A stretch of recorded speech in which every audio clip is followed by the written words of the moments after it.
தேவநற்கருணை வாங்கிய ஒரு யூத பிள்ளை கண்ணாடி சூளையில் வேகாத புதுமை.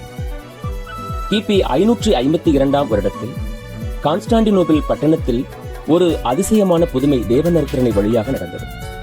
அக்காலத்தில் கிறிஸ்தவர்களுக்கு தேவநற்கருணை கொடுத்த பிறகு மீதி இருந்த அப்பத்துண்டுகளை மாசற்ற சிறு குழந்தைகளுக்கு கொடுக்கும் வழக்கம் இருந்தது. ஒரு நாள் அப்படி பிள்ளைகளுக்கு தேவநற்கருணை துண்டுகளை கொடுக்கும் போது கண்ணாடி வேலைக்காரனாகிய ஒரு யூதனுடைய பிள்ளை கிறிஸ்தவ பிள்ளைகளோடு கலந்து தேவநற்கருணை வாங்கினார்.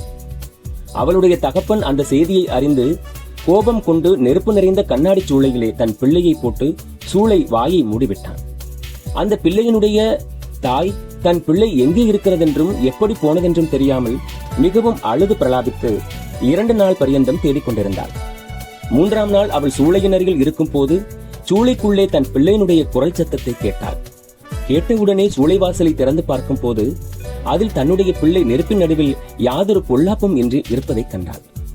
அந்த பிள்ளை வெளியில் வந்தவுடன் தாய் அந்த நெருப்பில் எப்படி இருந்தாய் என கேட்டதற்கு அந்த பிள்ளை, சூளையின் வாயில் மூடப்பட்டவுடன் மகா நேர்த்தியான உடையணிந்து பிரகாசமுள்ள ஒரு பெண் சூளைகளை காட்சி தந்து நெருப்பை அவிக்கவும் எனக்கு சாப்பாடு கொண்டு வரவும் அடிக்கடி வந்து என்னை பிழைக்கச் செய்தாள் என்று சொன்னான். அவன் சொன்னதை கிறிஸ்தவர்களும் கேட்டு அவனுக்கு காணப்பட்டவள் தேவமாதாவென்று கண்டு சர்வேஸ்வரனுக்கும் தேவமாதாவுக்கும் தோத்திரம் செலுத்தினார்கள். தாயும் பிள்ளையும் மனம் திரும்பி ஞானஸ்நானம் பெற்றார்கள். தகப்பனோ வென்றால் மனம் திரும்பாமல் இருந்ததால் அரசனால் சாவுக்கு தீர்வு இடப்பட்டான்.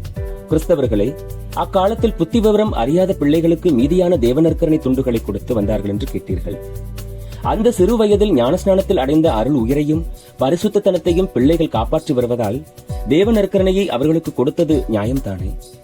இதனால் நீங்கள் அறிய வேண்டியதாவது, நீங்கள் தேவநற்கருணை வாங்குவதற்கு ஞானஸ்நானம் பெற்ற குழந்தையைப் போல் சுத்த இருதயத்தை கொண்டிருக்க வேண்டும். பாவத்தினால் அருளுயிரை இழந்து போயிருந்தால் தேவநற்கருணை வாங்கும் முன் நல்ல பாவ சங்கீர்த்தனம் செய்து மறுபடி அருள் உயிரை அடைய வேண்டும். எங்களோட யூடியூப் சேனலை மறக்காம சப்ஸ்கிரைப் பண்ணுங்க. அதோட பெல் ஐகானையும் கிளிக் பண்ணுங்க.